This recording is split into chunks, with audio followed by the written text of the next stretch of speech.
أما بالنسبة للبس الرجل لكل الألوان فلا حرج على الإطلاق أن يلبس الرجل أي لون من الألوان ما دامت الثياب محتشمة محترمة ملتزمة بعرف أهل العرف من أهل الفضل، باستثناء الأحمر القاني أو الشديد.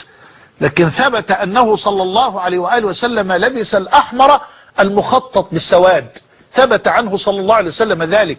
وثبت أنه لبس الأسود صلى الله عليه وآله وسلم، وثبت أنه صلى الله عليه وسلم لبس الأبيض، ولبس القلنسوة الطائية بس، ولبس الغطرة هذا الغطاء الذي على رأسه، ثبت أنه صلى الله عليه وسلم ارتداه بنفس الهيئة، وثبت أنه لبس العمامة، وثبت أنه لبس عليه الصلاة والسلام الكم الضيق، الجبة وكمها ضيق، حتى أنه لما أراد أن يتوضأ ما استطاع أن يخرج أو أن يرفع كم الجبة ليتوضأ، فأخرج النبي صلى الله عليه وسلم كمه من داخل الجبة وتوضأ. وثبت أنه لبس السروال، وثبت أنه لبس القميص يعني الثوب اللي أنا لابسه الآن ده.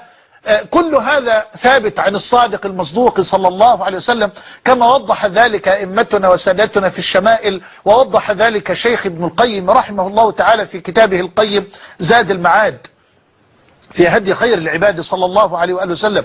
الشاهد أن كل ما ذكرت ثبت عنه عليه الصلاة والسلام، فلا حرج، يعني لا حرج أن يلبس الإنسان ما يشاء من الملابس بشرط أن يكون الثوب محترما ومحتشما.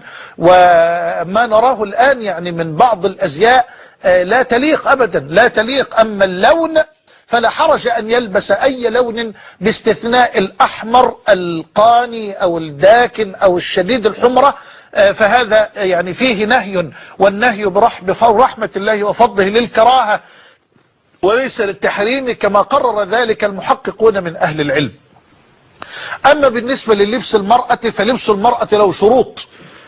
لبس المرأة له شروط، أولا أن يكون طويلا، وأن يكون فضفاضا، وأن يكون سميكا ليس شفافا، وألا يكون معطرا ولا مبخرا ولا مطيبا، وألا يكون ضيقا ليظهر مفاتن جسد المرأة، وألا يكون ثوب شهرة. أما اللون فللمرأة أن تلبس أي لون بشرط أن يكون أيضا اللون ليس ملفتا للنظر، ليس ملفتا.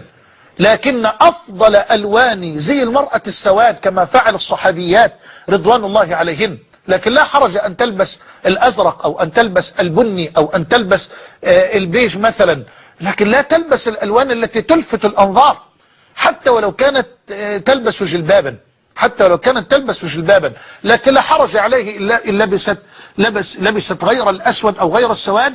وإن سألت عن الأفضل فالسواد هو أفضل الألوان لفعل أمهات المؤمنين ولفعل الصحابيات رضوان الله عليهن أجمعين. أسأل الله عز وجل أن نكون قد وفينا